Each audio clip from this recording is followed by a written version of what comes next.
bienvenue dans un nouvel épisode. Aujourd'hui, on parle d'un sujet clé pour les auto-entrepreneurs, le choix de votre banque. Entre obligations légales, outils de gestion et frais bancaires, comment choisir celle qui soutiendra vraiment votre activité? Dès que votre chiffre d'affaires dépasse 10 000 euros, 2 années de suite, la loi Pacte vous oblige à ouvrir un compte dédié à votre micro-entreprise. Ce compte n'a pas besoin d'être professionnel, mais il doit être exclusivement réservé à votre activité. Même si vous êtes en dessous de ce seuil, avoir un compte séparé est vivement conseillé. Cela vous aide à mieux suivre votre trésorerie, à simplifier vos démarches administratives et à projeter une image plus professionnelle. Avant de choisir une banque, posez-vous quelques questions simples. Quel type de paiement encaissez-vous? Virement, chèque, espèce? Avez-vous besoin d'outils comme la facturation ou le suivi des charges? Quel budget mensuel êtes-vous prêt à consacrer? Souhaitez-vous un service client accessible facilement? Travaillez-vous avec l'étranger? Un compte multidevise ou des virements internationaux sont-ils nécessaires?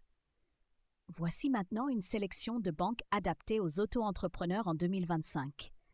Shine est une néobanque pensée pour les indépendants. Elle propose une facturation simplifiée, un outil d'estimation des charges sociales, une appli fluide et un service client réactif. Elle accepte les virements internationaux et les dépôts d'espèces. Une solution parfaite pour ceux qui se lancent ou travaillent entièrement en ligne. Conto s'adresse aux auto-entrepreneurs en quête d'un service complet.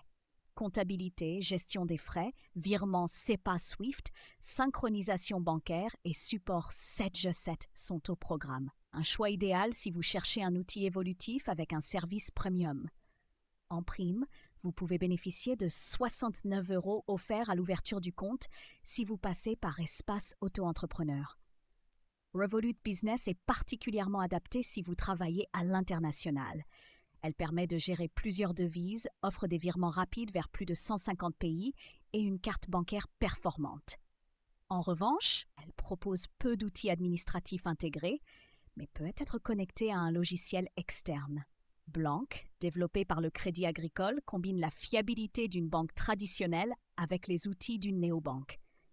Elle propose un outil de facturation, une carte Visa, la déclaration URSSAF intégrée et même une assurance professionnelle, parfaite pour les artisans et les indépendants qui encaissent aussi en espèces.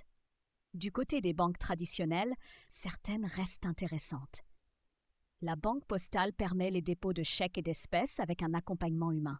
AXA Bank propose un compte gratuit sous condition et inclut un terminal de paiement, pratique pour les commerçants. Boursobank offre un bon compromis entre services numériques et bancaires classiques. Fortuno, en revanche, reste trop limité pour un usage professionnel. Quel établissement choisir selon votre profil? Pour un budget limité et une activité 100% en ligne, Shine ou Blank. Pour une activité à l'international, Revolut ou Conto. Si vous devez encaisser chèque ou espèces, la Banque Postale ou AXA. Pour un outil de gestion complet et évolutif, Conto. En résumé, choisir la bonne banque n'est pas qu'une question de coût. C'est un outil stratégique qui peut simplifier votre quotidien, limiter les erreurs administratives et vous faire gagner un temps précieux. Prenez le temps de comparer, testez les interfaces et orientez-vous vers des banques qui comprennent vraiment les besoins des micro-entrepreneurs. À très bientôt pour un nouvel épisode.